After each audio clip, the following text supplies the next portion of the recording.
April 1945. In the quiet Saxon town of Hamelin, 3 women stood in silence, awaiting a reckoning. They had not fought with guns on the front lines, but their uniforms bore the symbols of a regime built on terror. These were not anonymous bystanders of war. They had served inside Bergen-Belsen, where thousands had suffered, and countless had perished. Now justice was being carried out by the hands of Britain's most experienced executioner. But the path that led them here wasn't just paved in orders followed. It was shaped by choices, by cruelty, by power exercised without mercy. Who were these women? What had they done inside the camps? And why did their final moments echo louder than many who outranked them? To answer that, we must go back to the gates of Bergen-Belsen. Welcome back to History Unraveled, where history holds no secrets. In our last chapter, we stood at the gallows in Hamelin. 3 women, once feared inside the gates of Bergen-Belsen, now waited in silence. But to understand the weight of that moment, we have to step back to the moment the world first saw what they had left behind. British troops of the 11th Armored Division approached the gates of what was believed to be a modest prisoner-of-war camp called Bergen-Belsen. What they encountered would shake even the most battle-hardened among them. Inside there was no order, no resistance, no guards attempting to flee. Instead there was silence, the kind that follows devastation. A silence broken only by the slow, aimless shuffling of emaciated figures and the distant sound of weeping. What the soldiers found was not just a camp. It was a landscape of death. Over 13,000 corpses lay unburied, rotting in piles.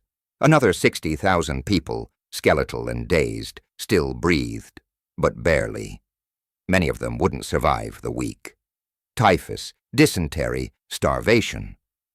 The camp had become a breeding ground of disease and despair. And in the eyes of many prisoners, the British were not liberators. Not yet. Because the same guards who had tormented them days earlier still watched them from towers, still barked orders, still carried weapons. Among those guards were women. Women who had worn SS uniforms. Women who had dragged starving prisoners across the mud, beaten them for scraps of bread, and in some cases made sport of their suffering. Women who had laughed while others wept. One soldier would later report, "Over an acre of ground lay dead and dying people. You could not tell which was which. Living heads lay across corpses. Ghosts walked among ghosts. A mother pushed her dead baby into my arms, screaming for milk. The liberation wasn't immediate. There was no instant relief. The British lacked the manpower and medical supplies to care for tens of thousands. Hundreds continued to die each day. Even worse, some SS guards, sensing opportunity, disguised themselves as prisoners, hoping to slip away unnoticed. But not all of them escaped. The commandant, Josef Kramer, known as the Beast of Belsen, was still there. So were several high-ranking female guards, including a young woman named Irma Grese. She was barely 22, but her reputation had already traveled ahead of her. She would soon become one of the most infamous figures in post-war Europe, and what she did inside those fences would lead her to the gallows. Next, the rise and crimes of the beautiful beast. Before the world knew her name, Irma Grese was just a teenage girl in Mecklenburg, quiet, withdrawn, and shaped by an early tragedy. Her mother had taken her own life when Irma was only 14. The trauma left a scar no one could see. What followed wasn't healing, but a slow descent into darkness. By the time she turned 15, Irma left school and gravitated toward the only path she believed offered power, order, and purpose: the SS. Her father disapproved, furious, in fact. But instead of turning back, she turned him in. Days later, her father was arrested by the Gestapo. That was her choice. Irma Grese didn't stumble into cruelty. She walked toward it. At 18, she volunteered for training at Ravensbrück, the all-female concentration camp north of Berlin. There she studied under seasoned female overseers, and it didn't take long for her sadism to show. Witnesses recalled how quickly she embraced violence, how she smiled while punishing women. One survivor said, "She didn't need orders, she enjoyed it." Her rise was meteoric. By 19, she was transferred to Auschwitz-Birkenau. She was now in charge of 18,000 female prisoners. The details of her actions there are haunting, not for their scale, but for their intimacy. She carried a braided whip and used it without hesitation. Survivors described her targeting women with full figures, slashing across their chests for the crime of looking healthy. Some were beaten until they could no longer stand.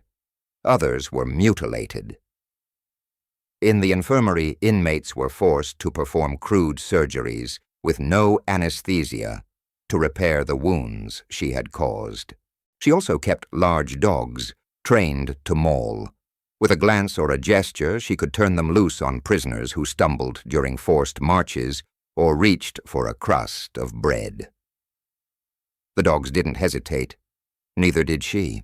Some called her the hyena of Auschwitz. Others, with bitter irony, called her the beautiful beast. She was young, blonde, pretty by conventional standards, but her cruelty wasn't masked by innocence. It was made more disturbing because of it. And then in early 1945 she was transferred again, this time to Bergen-Belsen. The camp was already collapsing under its own weight. Overcrowded, diseased, and spiraling into chaos, it became a graveyard, even before the war ended. And into this nightmare stepped Irma Grese. Not to restore order, but to tighten control. She continued her reign of terror. Prisoners recall being beaten for standing in the wrong place, or for collapsing during roll call. One woman, caught hiding a potato, was whipped until her skin came off in strips. Another remembered being forced to watch as Irma shot a man for stealing turnip peels. The camp was starved, and so was its humanity. Grese didn't just follow orders. She crafted punishments. She selected victims. And when liberation came, she didn't run. She stayed. Some say it was arrogance. Others say it was because she believed she had done nothing wrong. But the testimonies, dozens of them, painted a different picture. One inmate said, "She never screamed. She didn't have to. You could feel death coming just by the sound of her boots. At her trial, she showed no remorse. She wore tailored clothes, smiled for the cameras. When asked about her actions, she claimed she was simply doing her duty. But her victims remembered, and the court listened. The youngest woman ever sentenced to death under British law was now awaiting her final moment, and the man who would deliver it had waited a long time. The trial was swift, but unforgettable. Irma Grese, Johanna Bormann, Elisabeth Volkenrath, three names that became synonymous with death. They weren't shadows hiding in the ranks of the SS. They were central figures in the machinery of cruelty. And now they sat in the dock, facing a world that had just learned what had happened behind the barbed wire of Bergen-Belsen. The evidence was overwhelming. Survivors stepped forward, trembling, but unflinching. They spoke of beatings, of dogs unleashed, of women humiliated and mutilated for amusement. They described cold stares, silent laughter, and orders given with the wave of a whip. These were not accidental crimes. They were rituals. Grese listened, unshaken. She denied the charges, but never begged for mercy. Bormann, older and slouched, appeared broken. Volkenrath, more stoic, clung to the defense that she had merely obeyed. But the verdict was clear. Guilty. Their sentence, death by hanging. And the man chosen to carry out the executions was no ordinary executioner. Albert Pierre Point was already a legend, quiet, methodical, and precise. He had hanged murderers in England, spies in wartime and Nazi officers across occupied Europe. But this time, he would be asked to do something different, something symbolic.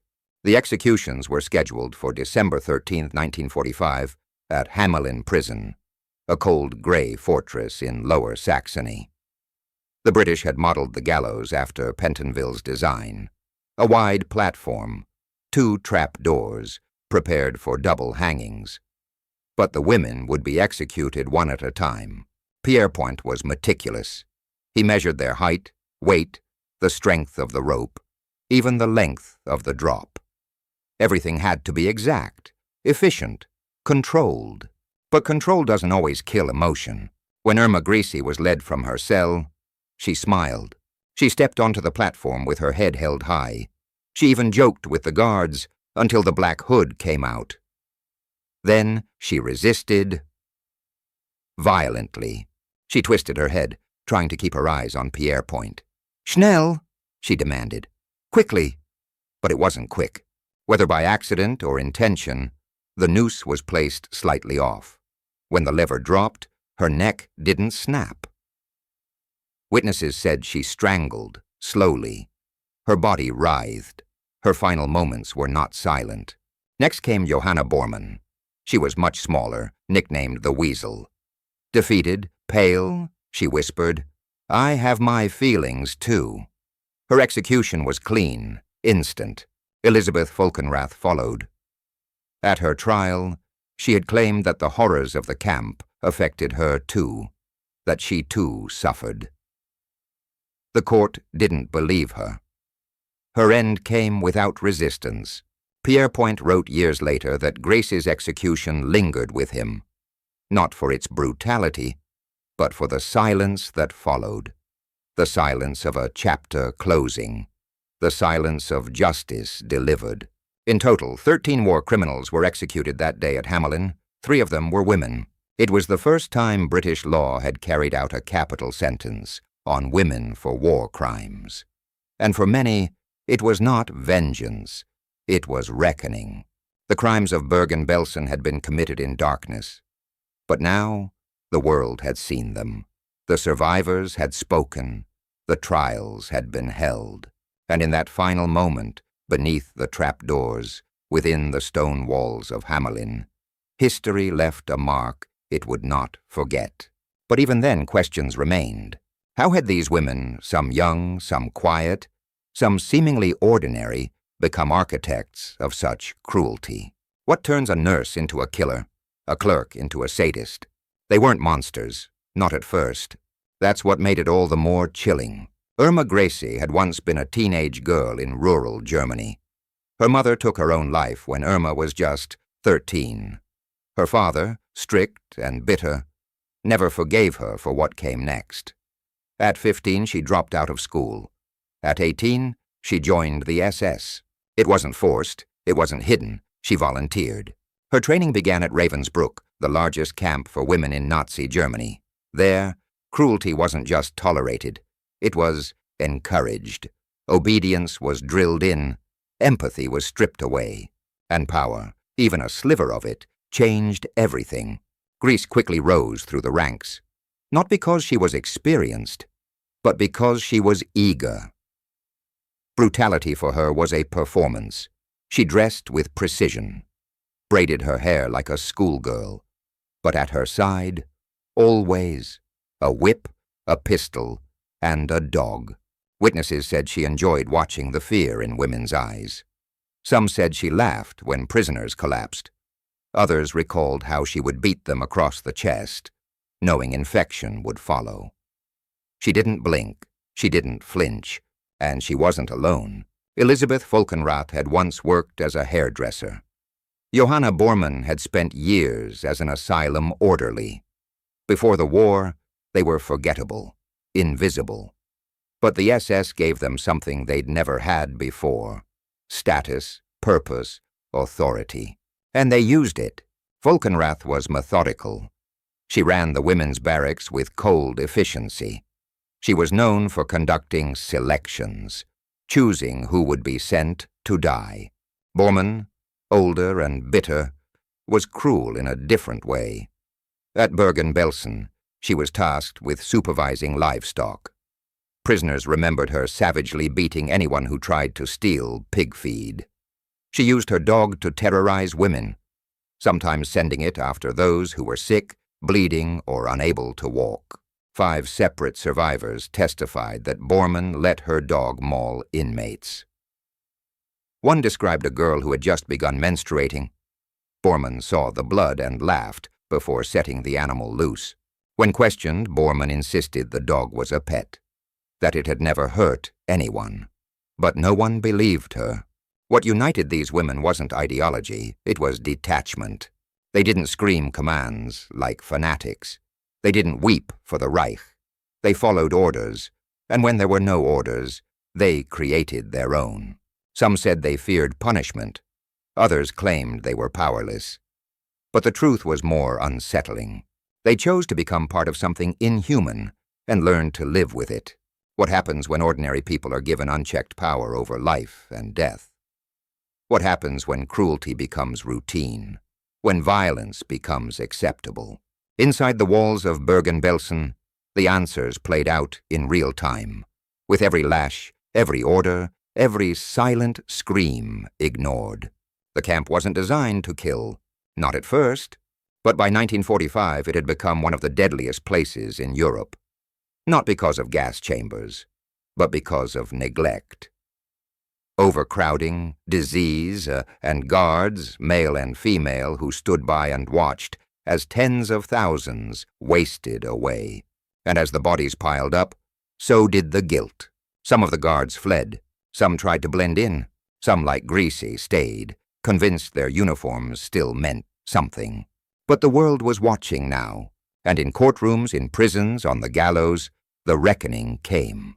Still the question lingers. If these women weren't born to be murderers, what made them become one? That's where we turn next, into the system that shaped them, and the ideology that erased the line between duty and cruelty. They weren't taught to kill, not directly. They were taught to follow.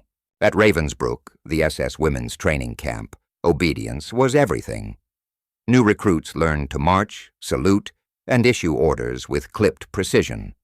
But they also learned how to humiliate, how to isolate, how to break spirits without leaving a mark. They were told prisoners were dangerous, subhuman, liars, thieves, enemies of the state.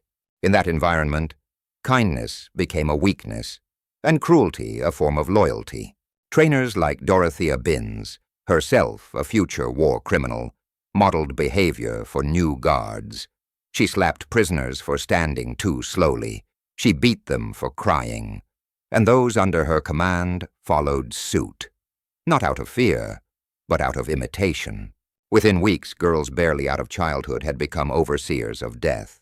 The SS didn't need monsters. It needed silence, and it found it in ordinary women willing to do the unthinkable, because it was expected.